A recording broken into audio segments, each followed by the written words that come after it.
देखो, तो estimation and costing जो हम लोग पढ़ रहे हैं,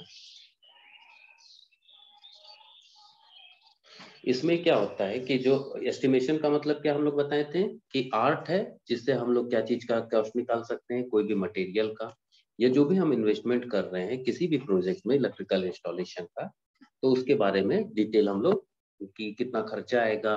तो इसमें सबसे पहला चीज हम लोग क्या करते हैं, इसमें होगा estimation, the estimating the quality of material, quantity of material. एक बात हमको समझ, अगर हम मान लो पहले अगर हम नहीं करते हैं किसी भी मटेरियल का कॉस्ट को पहले फाइंड नहीं करते हैं, तो क्या क्या नुकसान हो सकता है? सर कॉस्ट बहुत ज्यादा बढ़ भी सकता है सर। कॉस्ट बहुत घर से ज्यादा, पैसा लग जाएगा। घर से पैसा लग जाएगा। क्यों घर से पैसा लग जाएगा? क्योंकि इसमें कोई बजट फिक्स नहीं होता है सर। बजट हमारा फिक्स नहीं होता है। देखो, अब क्या होता है कि मान लो अगर हम कोई चीज मटेरियल को एस्टिमेट कर रहे हैं, अगर हम मटेरियल जो भी हमारा उसमें लगाना है, जैसे वायर लगाना होगा, वायर के बाद हमारा सीलिंग रोज लगाना होगा जिसमें फैन कनेक्ट होता है, होल्डर लगाना होगा, स्विच लगाना होगा। अगर मान लो हमारा वायर घट जाएगा, तो लेबर जो हमारा है, लेबर अगर हम सप्लाई उसको नहीं देंगे, मटेरियल नहीं सप्लाई करेंगे टाइम पे, तो क्या लेबर उस काम कर पाएगा? आगे नहीं कर पाएगा। तो वहां पे क्या होगा हमारा कि कॉस्ट जो है हमारा, लेबर कॉस्ट बढ़ेगा, काम में डिले होगा। तो इसलिए हम लोगों को जो क्वांटिटी ऑफ मटेरियल होता है उसको हम लोगों को बहुत बढ़िया से उसको एनालाइज करके रखना होता है, होगा। ठीक है। इसके बाद होता है एनालाइज ऑफ कॉस्ट और selling price. Analyse of cost का मतलब क्या हुआ? एनालिसिस ऑफ अनुमान। कॉस्ट का अनुमान। क्यों हमको कॉस्ट का अनुमान पहले लगाना होगा किसी भी काम से? इमेजिनेशन पर बढ़ाना होगा सर। नहीं नहीं, कॉस्ट का अनुमान इसलिए लगाना होगा कि मान लो अगर हम कस्टमर को जो भी कॉस्ट देते हैं, हम लोग जैसे मान लो किसी के घर अपना घर का काम करवाने जा रहे हैं, तो हम घर का काम करवाने जा रहे हैं तो हम सबसे पहले पूछते हैं कि भाई इसमें जो हमको वायरिंग करिएगा मेरा घर का, उसमें लागत क्या आएगा।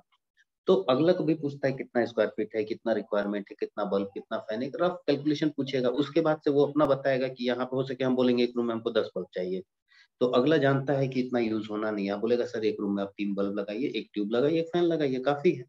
तो वो अपने एक्सपीरियंस से हमको बताएगा और हम अपना एक्सपीरियंस हम अपना क्वालिटी उसको बताएंगे, रिक्वायरमेंट।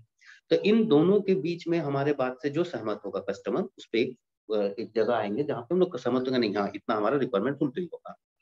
तो अब इसके बाद जो भी हमारा एस्टिमेटर है वो क्या करेगा, हमको एक प्राइस लिस्ट देगा। प्राइस लिस्ट देगा मतलब कॉस्ट को, तो कॉस्ट वो लगाएगा, पूरा देखेगा मटेरियल मेरा ये लगाना है, लेबर हमारा इतने दिन में ये करेगा, तो सभी को मिला के वो एक कॉस्ट देगा। तो अगर वो कॉस्ट सही ढंग से नहीं हो, मार्केट प्राइस से अपडेट नहीं होगा, वो क्या करेगा कि ठीक है भाई मार्केट का हमको भी पता नहीं है, हम इसको दे देते हैं, अपने मन में सोचेगा हम अपने दे देते हैं। अगर वो प्राइस बहुत ज्यादा होगा, कस्टमर क्या करता है कि 2-3 जगह पूछता है, बहुत ज्यादा होगा तो छोड़ देगा। अब देखेगा उसका मार्केट प्राइस से रेट कम है, कस्टमर उसको दे देगा। फाइनली क्या होगा, आप तो इतने में बोले थे मेरा काम करेंगे, तो जो भी एस्टिमेटर है उसको क्या होगा, घर से पैसा लगेगा, है कि नहीं? Yes sir. ठीक। Maintaining proper account. Proper account क्यों हमको अकाउंट क्यों मेंटेन करना होगा? कस्टमर से जो हम पैसा ले रहे हैं और हम जो भी यहाँ काम कर रहे हैं, तो उसके बारे में हमको पूरा डिटेल होना चाहिए। हम उसको ये कोटेशन दिए हैं, हम उससे इतना पैसा लिए हैं, तो उन सब चीजों का एक प्रॉपर डिटेल हमारे पास होना चाहिए। ठीक है। अब यहाँ पे एक टॉपिक आता है पर्पस। किस पर्पस से हम लोग करते हैं एस्टिमेशन कॉस्टिंग का? जो पर्पस है हमारा, purpose of estimating and costing, क्या पर्पस है? तो इसका सबसे पहला होगा कि हमारा जो लिस्ट है, मटेरियल लिस्ट है, अगर वो बिना मटेरियल लिस्ट हमारा कंप्लीट नहीं है, तो हम कोई भी काम को स्टार्ट कर सकते हैं। अगर हम घर पे भी कोई सामान लाना जा रहे हैं, तो हमारे पास क्या होना चाहिए, घर में जो भी सामान हमको चाहिए उसका एक लिस्ट होना चाहिए। लिस्ट होना चाहिए, तो उससे क्या फायदा होगा कि काम स्टार्ट करने से पहले हमारे पास पूरा सामान घर पे आ जाएगा, या फिर जो भी हमारा एस्टिमेटर है उसके पास लिस्ट ऑफ मटेरियल होगा कि ये काम हमारा काम करने के लिए पूरा ये चीज इतना मटेरियल हमको रिक्वायरमेंट है। तो अगर जब एक बार मेरे पास मटेरियल आ जाएगा तो हम इस पे लेबर लगा के काम स्टार्ट कर देंगे। अगर ये मेरे पास नहीं है तो यहाँ पे लेबर कॉस्ट बढ़ेगा तुम्हारा, यहाँ डिले होगा काम, और जहां दोनों कॉस्ट बढ़ेगा तो मार्केट में हमारा रेपुटेशन खराब होगा। या हो सके ये लिस्ट नहीं है, हमको बाद में पता चला ये सामान है और मार्केट में उसका शॉर्टेज हो गया। शॉर्टेज हो गया तो हमारा वर्क भी टाइम पे नहीं कंप्लीट हो पाएगा।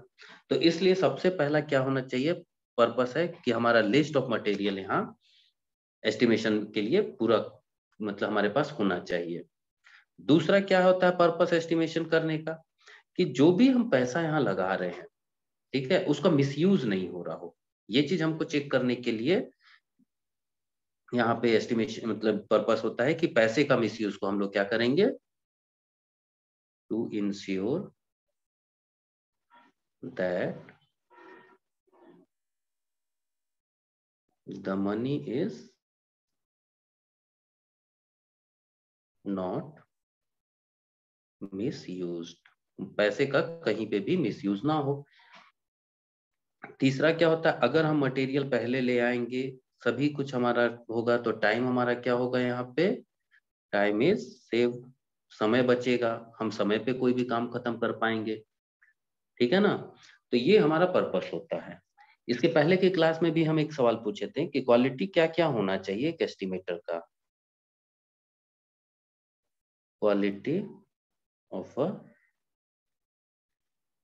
Good estimator. तो गुड एस्टिमेटर के पीछे क्या क्या क्वालिटी होना चाहिए, तो सबसे पहला तो होना चाहिए एस्टिमेटर को नॉलेज होना चाहिए, प्रैक्टिकल एक्सपीरियंस होना चाहिए। किस चीज का प्रैक्टिकल एक्सपीरियंस होना चाहिए, तो वर्क का।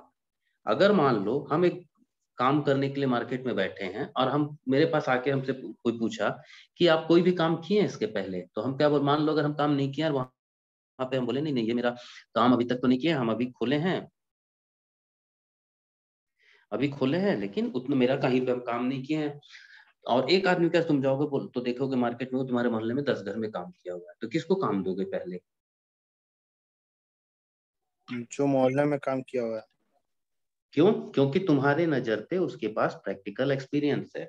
तो कहीं पे भी हम लोग जाते हैं तो प्रैक्टिकल एक्सपीरियंस का हमारा, या फिर चाहे मतलब काम किए हैं या किसी के अंडर काम किए हैं, तो ये सब चीज जो होता है नॉलेज होना चाहिए, कि प्रैक्टिकल एक्सपीरियंस होना चाहिए, उसके हिसाब से हम लोग उसको काम देते हैं। तो सबसे पहला क्या होना चाहिए, प्रैक्टिकल एक्सपीरियंस होना चाहिए, चाहे वो किसी के अंदर काम किया हो या अपना इंडिविजुअल भी काम किया होगा, ठीक है। इसके बाद जो भी तुम्हारा एस्टिमेटर है वो क्या करना चाहिए, कि उसको साइट पे जाना चाहिए या नहीं जाना चाहिए, वर्क प्लेस में जाना चाहिए सर। जाना चाहिए। वर्क प्लेस में टाइम टू टाइम जाना चाहिए। इससे क्या होता है कि हमारा काम क्या चल रहा है, कैसे चल रहा है, उसका इंस्पेक्शन होगा ऑनगोइंग प्रोजेक्ट का, और अगर वहां पे कहीं कोई प्रॉब्लम आता है तो उसको क्या किया जाता है, तुरंत सॉर्ट आउट किया जाता है, ठीक है। तीसरा पॉइंट क्या होगा, कि यहाँ पे इमेजिनेशन पावर क्या, कि हमारा एस्टिमेटर का क्या होना चाहिए,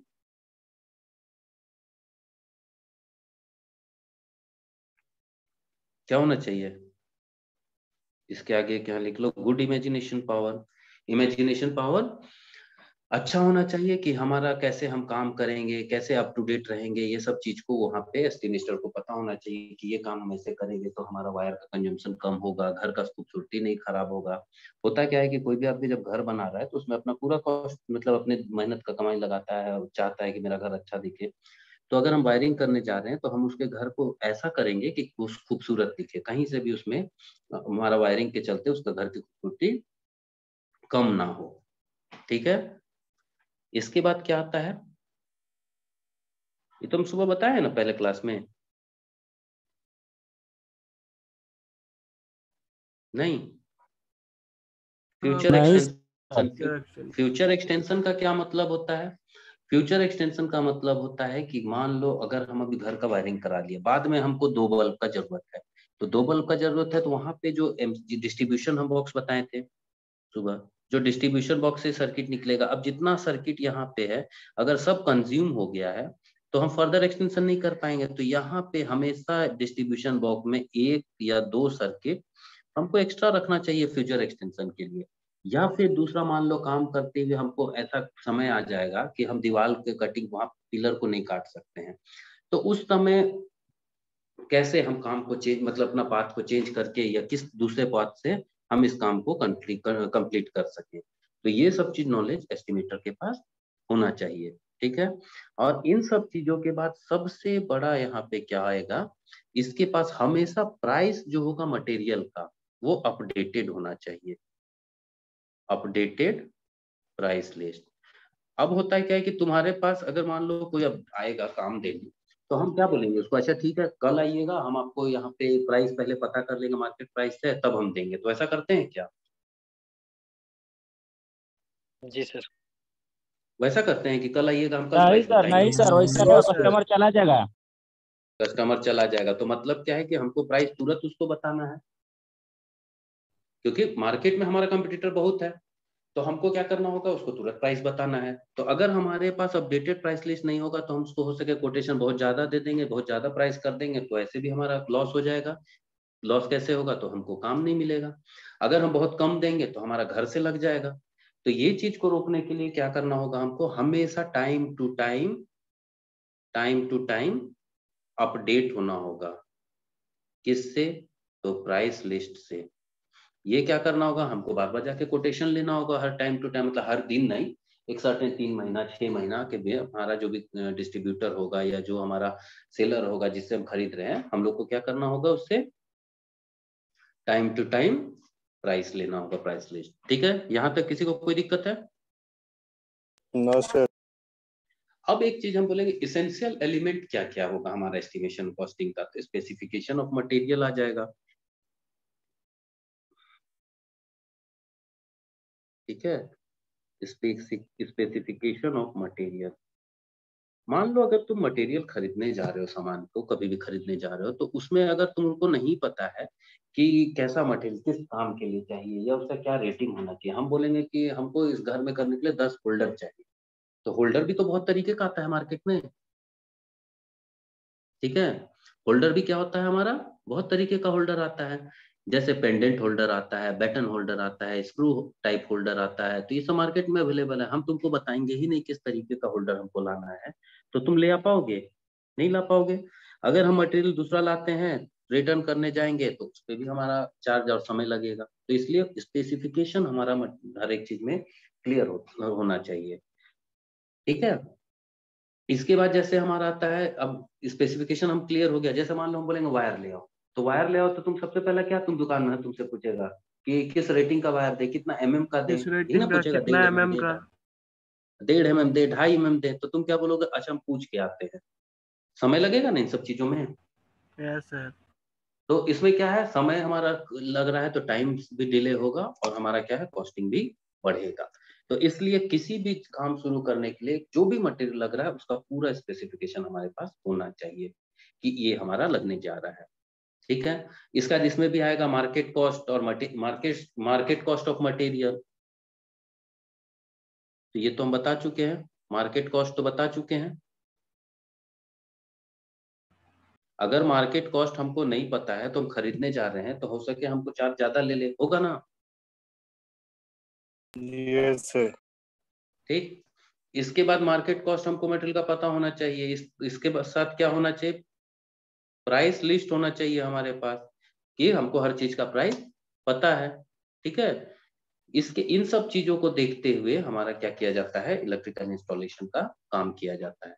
तो अब एक इतना तो समझ में आ गया होगा कि अब गुड एस्टिमेटर जो हमारा एक एस्टिमेटर है, हम काम करने जाएंगे मार्केट में तो हमारे पास क्या क्या क्वालिटी होना चाहिए। इसमें कहीं कोई दिक्कत है?